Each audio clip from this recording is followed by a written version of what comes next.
बिस्मिल्लाहिर्रहमानिर्रहीम। अस्सलाम वालेकुम स्टूडेंट्स। हम लोगों ने लास्ट परम्यूटेशन पढ़ रहे थे और परम्यूटेशन में नंबर्स की परम्यूटेशन पढ़ रहे थे। क्वेश्चन नंबर 5 और 6 होमवर्क में दिया था। 5 में वो कह रहा है 3 डिजिट नंबर बनाने हैं और इन पांचों को यूज़ करके कह रहा है which is multiple of 5। Condition लगा दी, इसे मैंने अंडरलाइन किया हुआ है। एग्जाम में अंडरलाइन नहीं होगा, ये तो अभी सिखाना है आप लोगों को, इसलिए मैं चीज़ों को हाईलाइट किया हुआ है ताकि आप इनको सामने रख के सोचें। कहता है मल्टीपल ऑफ 5 बनाने हैं, बताओ कितने 3 डिजिट नंबर बन सकते हैं। तो रेपिटेशन अलाउड से आपका क्या आंसर आया? 25। और रेपिटेशन अलाउड से 12। चलिए मैं ज़रा चेक कर लेता हूँ ये सही है कि नहीं है। ठीक है, कंफर्म कर देता हूँ। तो सबसे पहले करेंगे फिर रेपिटेशन अलाउड से 3 डिजिट नंबर बनाने हैं, 3 लाइन से लगा लेंगे ऐसे करके। उसने ये कहा है कि मल्टीपल ऑफ 5 का मल्टीपल तभी बनेगा जब यूनिट में 5 आता है या 0 आ जाए तो 5 का मल्टीपल बनेगा। जैसे कि 5, 10, 15, 20, 25 ये सारे 5 के मल्टीपल हैं। मुझे कैसे पता चला है 5 पे डिवाइड हो रहे हैं? क्योंकि यूनिट वाली साइड पे 5 आ जाए या 0 आ जाए। अब 0 तो हमारे डेटा में नहीं है, लेकिन 5 तो है ना, तो कह सकता हूँ 5 की ये वाली जगह पक्की हो गई।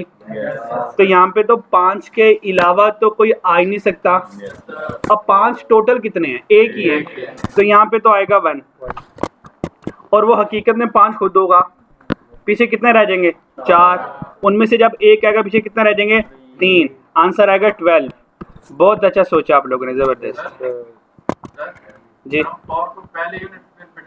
हाँ कर सकते हैं, इसकी कोई भाई 4, 3 को इधर लिख लो, 4 को इधर लिख लो, मुझे कोई टेंशन नहीं है इसमें।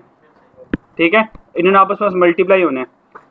रेपिटेशन अलाउड में यहाँ पे 5 आ जाएगा, फिर पाँचों के पाँचों जिंदा हो जाएंगे और यहाँ पे भी पाँचों के पाँचों जिंदा हो जाएंगे क्योंकि रेपिटेशन अलाउड है। तो एम इंटू एन रूल चल रहा है। आंसर इज ये 12, 25। बहुत अच्छा सोचा यार आप लोगों ने, ज़बरदस्त, सही आंसर आए आपके, माशाल्लाह माशाल्लाह, ज़बरदस्त।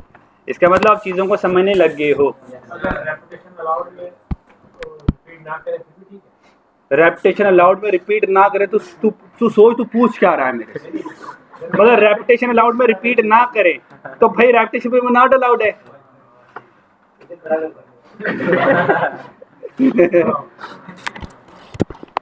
अच्छा, क्वेश्चन नंबर 6 में कहता है कि हमने ना एक सिक्योरिटी सिस्टम में ना 4 डिजिट का कोड बनाना है। ये कर लिया था? 4 डिजिट का कोड बनाना है और वो जो 4 डिजिट का कोड बनाना ना, उसमें 0 और 9 से कोई भी नंबर रख सकते हो। ठीक है, पहले वाले में कहता है each digit can be use only once and not repeated. अगर वो जुमला ना भी लिखता तो साइंसदानों बात क्लियर थी, उन्होंने लिखा वंस, लेकिन उन्होंने कहा कि बच्चे साइंसदान हैं, हाँ तो मैं लिख देता हूँ भाई नॉट रिपीटेड है। क्या ख्याल?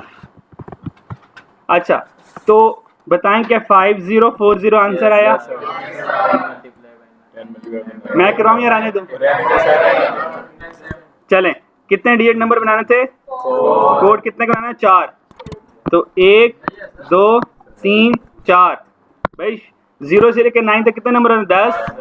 फिर 1 आ गया तो 9, फिर 1 आ गया तो 8, फिर 1 आ गया तो 7। आंसर आ गया, well done. Each digit can be repeated. अब क्या आएगा यार? वाह यार, माशाल्लाह आप लोगों ने दिल खुश कर दिया यार। बुजुर्गों की मेहनत है वो भाई। अब वो क्या कह रहा है? कह रहा है फर्स्ट डिजिट कांट बी 0 और 1। कहता है शुरू में ना 0 आएगा ना 1 आएगा, तो शुरू में कितने आ सकते हैं? 8। और कैन बी रिपीटेड है तो शुरू में तो आ गया 8। फिर और अगर मैं थर्ड वाले को थोड़ा चेंज कर दूं और लिख दूं, हाँ जी, और लिख दूं कैन नॉट बी रिपीटेड, तो अब क्या होता? रुके रुके रुके रुके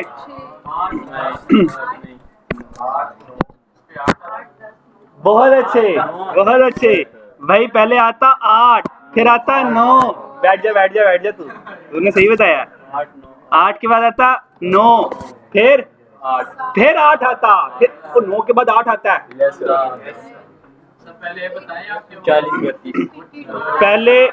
पहले 0 और 1 नहीं आएंगे, 0 और 1 नहीं आएंगे, तो उसके अलावा पीछे कितने बचे? 8। उनमें से हकीकत में तो एक आया होगा। अब टोटल में कितने रह गए? 9। वो देखो 9 आएंगे, और उनमें से एक आएगा तो पीछे कितने रह गए? फिर 7। आप दोनों बैठ जाए। बात खत्म हो गई। अब आंसर क्या है? 40 32।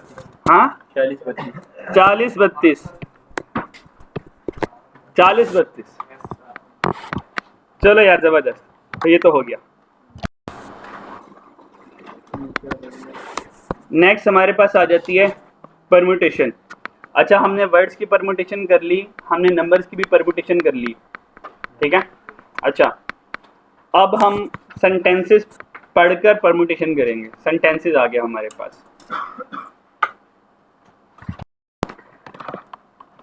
लाइन की परम्यूटेशन। लाइन की परम्यूटेशन आपको परेशान करेगी। आपको एक सिंपल सा रूल बता देता हूँ। लाइन की परम्यूटेशन जब भी आ जाए, लाइन कब बनती है? जब कुछ लोग इस तरह रोज में होंगे या कुछ लोग ऐसे कॉलम में होंगे तो लाइन बन जाती है ना, है ना? क्लियर? जब भी लाइन की परम्यूटेशन आ जाए, सिंपल इज दैट, जितने नंबर होंगे टोटल का फैक्टोरियल ले लेना, वही आंसर होगा। मान लें आप लोग बेंच में बैठे हुए, आप लोग बेंच में बैठे हुए हो, एक बेंच में 4 बैठे हुए हैं, एक बेंच में 4 लोग बैठे हुए हैं, 4 बच्चे बैठे हुए हैं। मेरा सवाल ये है, एक बेंच में 4 बच्चे कितनी तरह से बैठ सकते हैं? तो आंसर आएगा 4 का फैक्टोरियल, क्योंकि ये लाइन बन गई ना, एक लाइन बन गई है।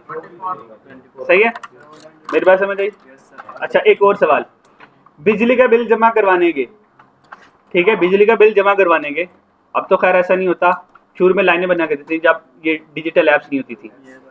तो अब बिजली का बिल जमा करवाने के लिए 9 लोग कतार में खड़े हुए हैं बिल जमा करवाने के लिए। बताए वो 9 लोग कितनी तरह से रेंज हो सकते हैं? 9 फैक्टोरियल से। Simple is that. जिंदगी आसान हो गई।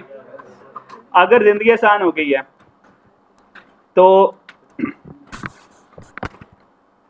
कुछ सवाल करते हैं। अब यहां से आपको 2 चीजें सिखाऊंगा। पहला वाला सवाल छोड़ दें, दूसरा वाला सवाल का जवाब दें, मुझे बताएं क्या है। बड़ा आपने मार्का मारा 120 को देख के। कहता है मुझे बताएं कि लाइन पर आपको कैसे बता रहा 5 फैक्टोरियल आंसर आना है? मैंने नहीं बताया ना, सवाल पढ़ें और सवाल से पिक करें। हाँ भाई, जब ग्रुप फोटोग्राफ खिंचवाते सारे लाइन अप खड़े होते हैं ना, तो ये लाइन प्रोबेबिलिटी आ गई, लाइन परम्यूटेशन आ गई। तो कितने लोग हैं? 5। तो भाई 5 का फैक्टोरियल आंसर आ गया। मेरी बात समझ आ रही है? क्योंकि उधर भी 5 है, इधर भी 5 ही है, तो एक ही आना है। हाँ, तीसरे वाले में बताया आंसर क्या आएगा? In how many ways 5 different ornament be arrange on a chef. भाई इसका भी आंसर क्या आएगा? 5 फैक्टोरियल। यहाँ तक कोई मसला? ये मैंने आपको किससे करवाया? फैक्टोरियल से। अब आए आपको कंसेप्ट में ओपन करने लगा ज़्यादा वाले। जिस बच्चे को समझ आ जाए ठीक है, जिसको नहीं आए वो इग्नोर मारे उसको। सही हो गया? ये मैंने आपको क्वेश्चन करवाया फैक्टोरियल से, करवाया? ओके, मुझे बताए दूसरी वाली समझा दूं या तीसरी वाली एग्जांपल समझा दूं? फोटोग्राफ वाली या पहले वाली समझा दूं? चलें, ओके। ये मैंने आपको फैक्टोरियल से करवाया। अब इसी को एक और तरीके से करवाने लगा। आंसर उससे भी 120 आना है। भाई कितने लोगों ने लाइन अप होना फोटोग्राफ के लिए? 5, यानी कि 5 लोगों को अरेंज करना है। अगर 5 लोगों को अरेंज करना है तो 1 2 3 4 5, ये 5 मैंने लाइन से लगा ली। 5 लोग, ये 5 लोग हैं, ABCD लिख दूं 5 लोगों को, काम चल जाएगा? 5 लोग ABCD लिख दिया, 5 लोग बना दूं, ABCD लिखता हूँ, ABCDE, ये 5 लोग हैं, ये 5 लोग हैं भाई। अब फोटोग्राफ खिंचवानी है, मुझे बताएं पहली वाली जगह पर क्या ये पांचों के पांचों आ सकते हैं? 5 आ सकते हैं। हकीकत में कोई एक आया होगा, वो गेम से निकल गया, पीछे कितने रह गए? 4, फिर 3, फिर 2, फिर 1। चेक करो आंसर 120 ही आता है।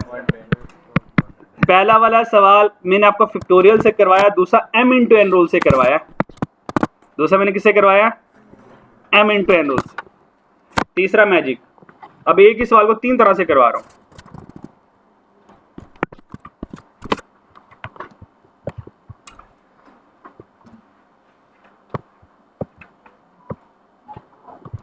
जिन बच्चों ने आज और कल छुट्टी किया, पता नहीं उनका क्या बनेगा, कैसे करेंगे, मुझे तो समझ नहीं लगती।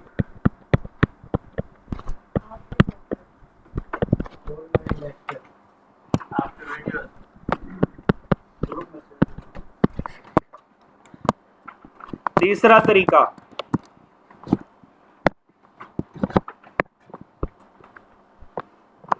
तरीका, मुझे ये बताएं हम पढ़ क्या रहे हैं? परमुटेशन, लेकिन अभी तक हमने परमुटेशन का फॉर्मूला नहीं लगाया, NPR वाला लगाया ही नहीं है, हमने लगाया ही नहीं है। हर जगह परमुटेशन लग रही थी, मैंने जानबूझ के नहीं लगाई, क्योंकि मुझे आपको बेसिक कंसेप्ट समझाने थे। अब आप सीख चुके, तो मैंने एक सवाल को फैक्टोरियल से करवाया, उसको एमएनसी से करवाया, और अब इसी को परमुटेशन से करवाऊंगा। आंसर उससे भी 120 आना है।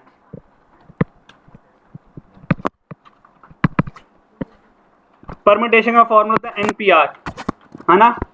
मुझे बताएं कितने लोगों को अरेंज करना है? 5 में से 5 को अरेंज करना है, 5 में से किसी 2 को अरेंज करना है, या किसी 3 को अरेंज करना है। हमने कहा यार ऐसा करो, 5 है, आप में से 5 में से कोई 3 लोग आगे आ जाए, ऐसा मैंने कहा नहीं। 5 के 5 लोगों ने आगे आना है, 5 के 5 लोगों ने आगे आना है। इसका मतलब टोटल लोग कितने हैं? फॉर्मूला होता है NPR, टोटल लोग कितने हैं? 5, उनमें से कितनों को अरेंज करना है? 5 को, तो 5 भी चेक करो, 120 आता है, चेक कर लो जरा। मुझे ये बताएं हमने लाइन की परमुटेशन में भाई कितने लोगों ने फोटो खिंचवानी है? 5 में से किसी 2 या 3 लोगों ने फोटो खिंचवानी है, 5 के 5 ने खिंचवानी है। मुझे बताएं टोटल ऑब्जेक्ट कितने हैं? n कितना है? 5, उनमें से अरेंज कितनों को करना है? 5 को, तो 5 ही आएगा ना। कैलकुलेटर में करें 5 120 आ जाएगा। आता है कैलकुलेट करना? चले मैं सिखाता हूँ। परमुटेशन कैलकुलेटर से फाइंड करने के लिए आप सबसे पहले 5 प्रेस करेंगे, और ये देख रहे हैं मल्टीप्लाई के ऊपर गोल्डन कलर में NPR लिखा हुआ है, ये परमुटेशन है। 5 शिफ्ट किधर गया? P लिखा गया, आगे लिखने 5, ये बन गया 5P5। इक्वल प्रेस करेंगे, आंसर आपके कदमों में 120।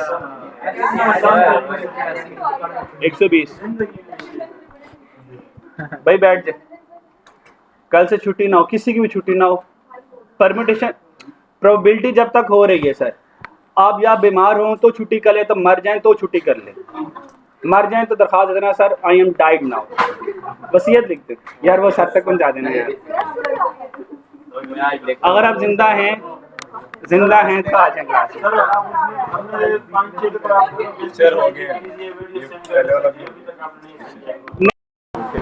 अब आगे आ जाए जरा। अब मुझे क्वेश्चन नंबर 1 सॉल्व करें खुद से। हो गया? वाह बड़े तेज हैं यार, बड़े तेज हैं। कहता है 6 friend visit a restaurant but can only by 4 seat together. 6 दोस्त थे, 4 दोस्तों को इकट्ठी जगह मिली साथ। बताएं वो 4 लोग कितनी तरह से साथ बैठ सकते हैं? 4 लोग। इसका मतलब टोटल ऑब्जेक्ट कितने हैं? 6।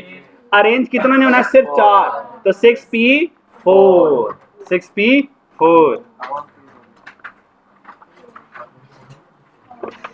इस पे मैजिक दिखाएं जरा, इस वाले पे। ये अभी जो क्वेश्चन नंबर 1 करवाया, अब देखना इसके साथ मैं क्या सलूक करता। अब यहां से आपके कॉन्सेप्ट बन जाएंगे या तो बिगड़ जाएंगे। अब मुझे ये बताएं कितने लोग हैं? 6, n आ गया 6, और अरेंज कितना करना है? 4। तो object to be arranged R होता था, याद है? ज़ियारत करवाऊँ मैं? ज़ियारत करवाऊँ? Object to be selected, object to be arrange R होता है। क्लियर है? तो आपने क्या किया? 6p4 लगा लिया। आपने क्या किया? 6p4। आंसर कितना आ गया? 360। अब यहाँ पर है, अगर मैं इसको m इंटू n रोल से करूँ तो कैसे होगा? हो सकता है 6 मल्टीप्लाई सर कितने फ्रेंड्स को अरेंज करना है? 6 को 4 कितनों को अरेंज करना है? 6 तो टोटल दोस्त है ना। 4 लोगों को 7 जगह मिली है इकट्ठे बैठने की।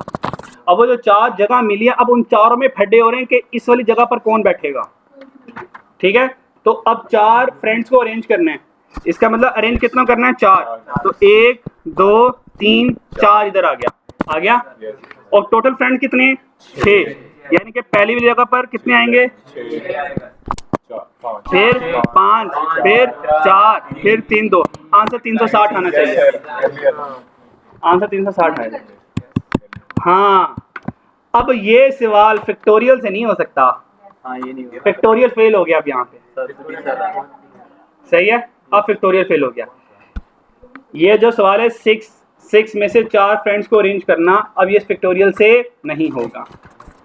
इसका मतलब सम टाइम फैक्टोरियल फेल हो जाएगा और some time m into n rule fail हो जाएगा। तो हम परम्यूटेशन से कर लेंगे कुछ सवाल, और कुछ सवाल m इंटू n रूल से कर लेंगे। लेकिन मैं सारे सवाल m इंटू n रूल और परम्यूटेशन से कर सकता हूँ, पर आप लोग एग्जाम में m इंटू n रूल भी लगा सकते हैं और परम्यूटेशन भी लगा सकते हैं। दोनों से आंसर सेम आएगा। अगला सवाल आप लोगों से आने वाला है, सोच के जवाब देना।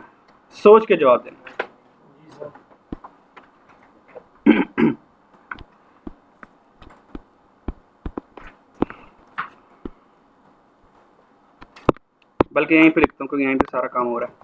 मैंने एक नंबर लिखा है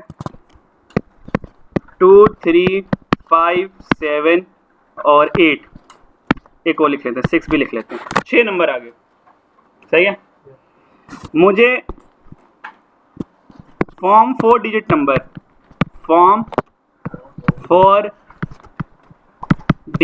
नंबर, मेरे सवाल को बहुत गौर से सुनना, then you can proceed. Form 4 digit numbers, मुझे 4 डिजिट नंबर बनाने हैं और जो आपने रूल फॉलो करना है वो रेपिटेशन अलाउड का करना है। बताएं यहाँ पे परम्यूटेशन से सॉल्व कर सकता हूँ इसको मैं? क्या परम्यूटेशन सॉल्व हो सकता है? जैसे 6p4 करके, ऐसे करके क्या हो सकता है? नहीं हो सकता। क्या यहाँ पे मैं परम्यूटेशन लगा सकता हूँ?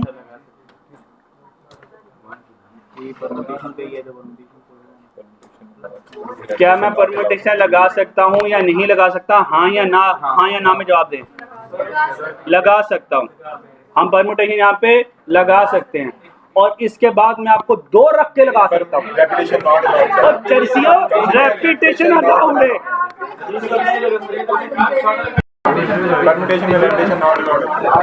मेरा मशवरा भाई परम्यूटेशन नहीं लग सकता क्योंकि रेपिटेशन अलाउड है। हाँ, अब इस सवाल को सिर्फ एक बंदा हल कर सकता है, वो है फैक्टोरियल नहीं, m इंटू n रूल। तो m इंटू n रूल जीता है। ये रेपिटेशन अलाउड नॉट अलाउड दोनों को सॉल्व करता है, लेकिन परम्यूटेशन सिर्फ रेपिटेशन नॉट अलाउड को सॉल्व करता है। क्लियर हो गया? अच्छा जी। अगर ये रेपिटेशन नॉट अलाउड होता तो बताएं इसका आंसर आ सकता है परम्यूटेशन से? क्या आंसर आता? क्या आता? 6p4 360 आंसर आ जाता। और यही आंसर आता 6 5 4 3 m इंटू n रूल से क्या था? 6 5 4 3 आ जाता। Got it?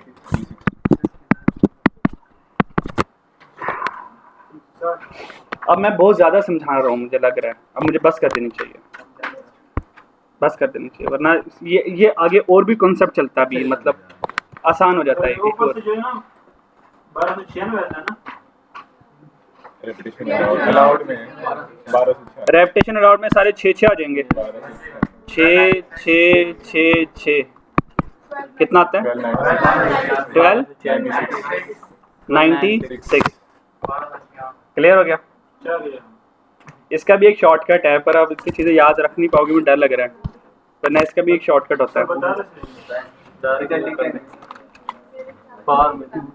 बस काफ़ी है ना, मुश्किल में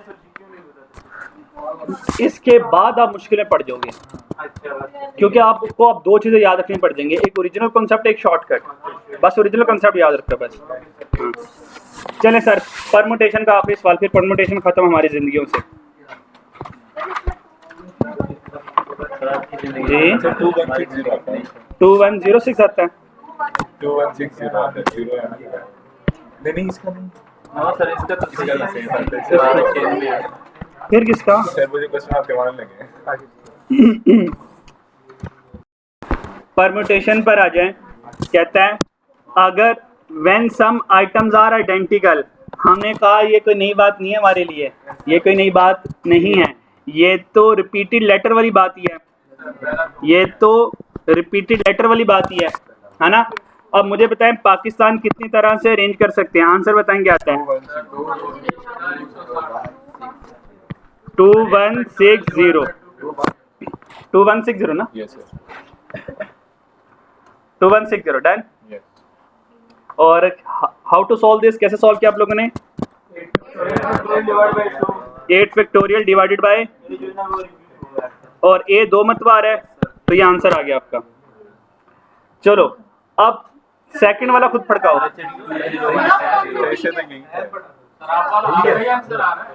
बहुत अच्छी बात है यार, कोई बात नहीं, हो जाता है 20160 सही है।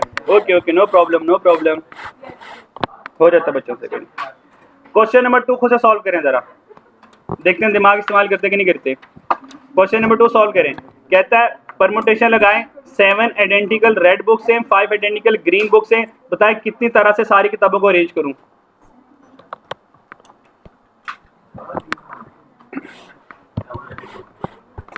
$792 आ गया, कैसे आया? बस चुप कर जा, बाकी कर लें, फिर मैं तेरे से पूछूंगा कैसे आया। कोई मसला नहीं, मुझे तो बताना कि 2 फैक्टोरियल करके या 4 फैक्टोरियल करके, कैसे करके।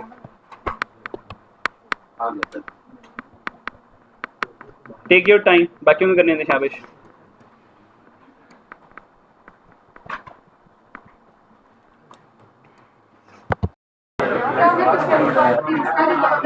क्वेश्चन नंबर 2 में, क्वेश्चन नंबर, उसने कहा 7 आइडेंटिकल रेड बुक्स हैं और 5 आइडेंटिकल ग्रीन बुक्स हैं। मुझे बताएं टोटल किताबें कितनी हैं? तो फॉर्मूला होता था टोटल लेटर का फैक्टोरियल रिपीटेड लेटर का फैक्टोरियल। तो टोटल किताबें कितनी हैं? 12। उनमें से 7 किताबें रिपीट हो रही हैं और 5 वाली ग्रीन किताबें रिपीट हो रही हैं। आंसर आ गया 792। Simple is that. अगला भी हो जाएगा 39। चलो वेल डन, परमुटेशन हमारी खत्म हो गई।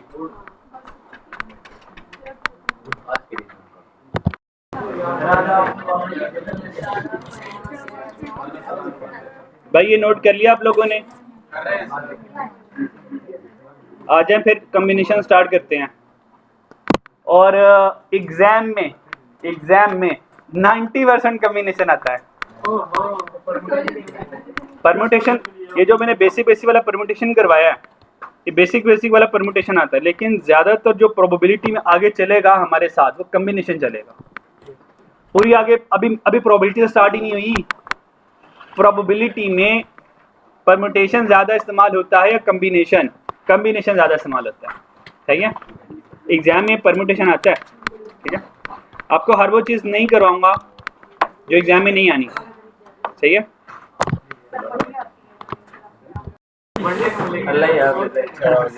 कॉम्बिनेशंस पे आ जाए यार। अच्छा, कम्बिनेशन के आज हमने ना आसान वाले सवाल करने हैं, जो 5-5 सेकंड वाले सवाल है, मुश्किल वाले कल ही करवाऊंगा मैं। कम्बिनेशन आपको पता कब लगना है, जब हमारे पास सेम ऑब्जेक्ट हो और ऑर्डर्स मैटर ना कर रहा हो। ये आपको 3 रूल सिखाए हैं। रेपिटेशन नॉट अलाउड पे लगेगा, यहाँ पे ऑर्डर मैटर नहीं करता, पहले कौन आ रहा है कोई टेंशन नहीं है, और यहाँ पे सेम ऑब्जेक्ट होते हैं, ठीक है। अच्छा, क्वेश्चन नंबर 1 कह रहे हैं आ university hockey team has a squad of 15 player, कहता 15 प्लेयर है उनके पास। The coach carries out a strict policy that every player is chosen randomly, how many possible team of 11 can be pick, कहता 15 player में से 11 लोग हमने select करने हैं। अब यहाँ पे सोचना है कि परमुटेशन लगेगा तो 15P11 बनेगा, कम्बिनेशन का सवाल है तो 15C11 बनेगा। सब आंसर को मारे गोली, मुझे आंसर नहीं चाहिए, मुझे आपसे ये सुनना है कि यहाँ मुझे बच्चों आंसर नहीं चाहिए। Yes sir. आंसर तो आप दो तरीके, इसको तो तीसरे, ये तो इतना, अगर ये एग्जाम में आ जाए आप क्या करोगे, आप NPR लगा लोगे, उससे आंसर नहीं आएगा तो NCR लगा लोगे, तीसरी तो ऑप्शन ही नहीं है। तो आंसर नहीं चाहिए मुझे, मतलब एग्जाम में आप क्या करोगे, 15P11 कर लोगे और क्या करोगे 15C11 कर लोगे, और 15C11 से 1365 होगा। पर मसला ये है वहां पे 15P11 से भी आंसर पड़ा होगा, अब क्या करोगे, अब तो फंस जाओगे ना। अब दोनों से आंसर आ रहे हैं, 15P11 से आंसर क्या आते हैं, 15P11 से आंसर क्या आ रहा है, 5। ओए हो, तो हैवी सीन आ रहा है यार, ये तो मिलियंस में निकल गया आंसर। चले रहने दे, तो आंसर बहुत ज्यादा आ गया, ये तो लगाने की हिम्मत भी नहीं हो रही। एग्जामिनर क्या करेगा बच्चों, आपको NCR से भी आंसर देगा एग्जाम में और NPR से भी आंसर देगा, ताकि वो बच्चा जो NCR के नहीं NPR लगा के देखेगा, दोनों से जहाँ आंसर नजर आएंगे अब वो शेक हो जाएगा, यार आप तो मुझे कंसेप्ट ही बचा सकते हैं। इसलिए आंसर नहीं चाहिए मुझे ये जानना है कि यहाँ पे परमुटेशन लगनी है, कम्बिनेशन लगनी है। अच्छा, अब कैसे पता चला कम्बिनेशन लगनी है, सिंपल सा तरीका बताता हूँ भाई। 15 प्लेयर है, 15 में से 11 कोई भी आ जाए, 15 में से 11 कोई भी आ जाए, ऑर्डर मैटर नहीं कर रहा, हमारे लिए सारे सेम है, तो अब इसमें लगेगा कम्बिनेशन, ठीक है। अगर वो ये कहता कि 15 प्लेयर में से मुझे ये वाला बैट्समैन चाहिए, मुझे ये वाला बॉलर चाहिए, मुझे ये वाला विकेट कीपर चाहिए, तो अब परमुटेशन लगाता, क्योंकि अब उसने स्पेसिफाई कर लिया, ऑर्डर मैटर कर रहा है। अब ऑर्डर मैटर कर रहा है कि ये वाला बॉलर पहले आएगा, ये वाला बैट्समैन पहले आएगा, ये वाला विकेट कीपर पहले आएगा, अब ऑर्डर मैटर कर रहा है, अब परमुटेशन लगाता। क्या मेरी बात समझ आई? नहीं समझ आई, हमें वैसे नहीं आती, साइंसदान तो हम हैं। एक और सवाल सुने, मान ले मैं इलेक्शन करवा रहा हूँ, क्या करवा रहा हूँ, इलेक्शन में 5 लोग हैं, जैसे सोसाइटी में इलेक्शन होता है ना, किसी टाउन्स का इलेक्शन हो, यार इसने एक 5 लोग हैं नॉमिनेट हुए, उन पांचों में से वन बिकम दी प्रेसिडेंट, एक प्रेसिडेंट बनेगा,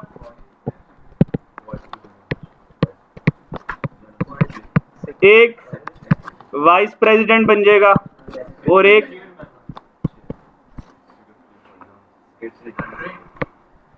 सेक्रेटरी बन जाएगा। इन 5 में से मुझे ये बताएं, 5 लोगों में से 3 पोजीशंस हैं, प्रेसिडेंट की, वाइस प्रेसिडेंट की, सेक्रेटरी की, बताएं कम्बिनेशन लगेगा या परमुटेशन लगेगा? कम्बिनेशन या परमुटेशन? परमुटेशन लगेगी। ऑर्डर मैटर कर रहा है, 5 चाहेंगे मैं प्रेसिडेंट बनूं, 5 चाहेंगे मैं प्रेसिडेंट वाली जगह पर आऊं, ऑर्डर मैटर कर रहा है। क्या सेक्रेटरी और प्रेसिडेंट सेम है? तो भाई कम्बिनेशन कहता सारा कुछ सेम होता है, तो ऑर्डर मैटर यहाँ पे कर रहा है। इसका मतलब इसका जो आंसर आएगा वो 5P3 से आएगा। अगर वो इंग्लिश में ये लिखता 5 लोग हैं and we want to select 3 लोग आउट ऑफ 5 लोग। अब परम्यूटेशन कॉम्बिनेशन लगाता, अब क्या लगाता, अब परम्यूटेशन कॉम्बिनेशन, अब मैं कॉम्बिनेशन लगाता क्योंकि उसने कहा 5 में से 3 लोग सिलेक्ट करने हैं। हमने कहा कौन से 3 लोग, उसने बताया ही नहीं, इसका मतलब 500 के 500 बराबर हैं। अब उसने कोई पोजीशन नॉमिनेट नहीं की, कोई डेजिग्नेशन नॉमिनेट नहीं की, ऑर्डर मैटर नहीं कर रहा, ऑर्डर मैटर नहीं कर रहा। भाई पहला वाला सिलेक्ट हो जाए, दूसरा वाला सिलेक्ट हो जाए और कोई तीसरा वाला सिलेक्ट हो जाए, क्या इन तीनों में आपस में लड़ाई होगी? नहीं, क्योंकि बस हम सिलेक्ट हो गए, यही बड़ी बात है। पहले कौन सिलेक्ट हुआ, बाद में कोई सिलेक्ट हुआ, डजंट मैटर। पर क्या यहाँ पे भी ये जो प्रेसिडेंट बन जाए, क्या काश मैं सेक्रेटरी बन जाता, ये ख्वाहिश करेगा? और जो सेक्रेटरी बन गया वो कहता है मैं बहुत खुश हूँ सेक्रेटरी बन गए, और जो वाइस प्रेसिडेंट बन गया कहता है मैं बहुत खुश हूँ वाइस प्रेसिडेंट बन के। नहीं, सेक्रेटरी की ख्वाहिश होगी मैं प्रेसिडेंट वाली जगह पर आऊँ। यहाँ पे ऑर्डर मैटर कर रहा है। क्या इन तीनों को आपस में ऑर्डर मैटर कर रहा है कि इस वाले ने कहा काश मैं यहाँ पे खड़ा होता तो मेरी जिंदगी बन जाती, क्या ये ख्वाहिश करेगा? भैया डेयरी मिल्क वाली एग्जाम्पल है, ये मार्स बाउंटी वाली एग्जाम्पल है। इतनी दिमाग इस्तेमाल ही नहीं करते आप लोग यार। तो ये आएगा 5C3। तो समझ आई? ठीक है, क्वेश्चन नंबर 2, 3। भाई 2 सवाल आपके होमवर्क के। ठीक है, आज के लिए इतने काफी, भाग जाओ। अल्लाह हाफिज़।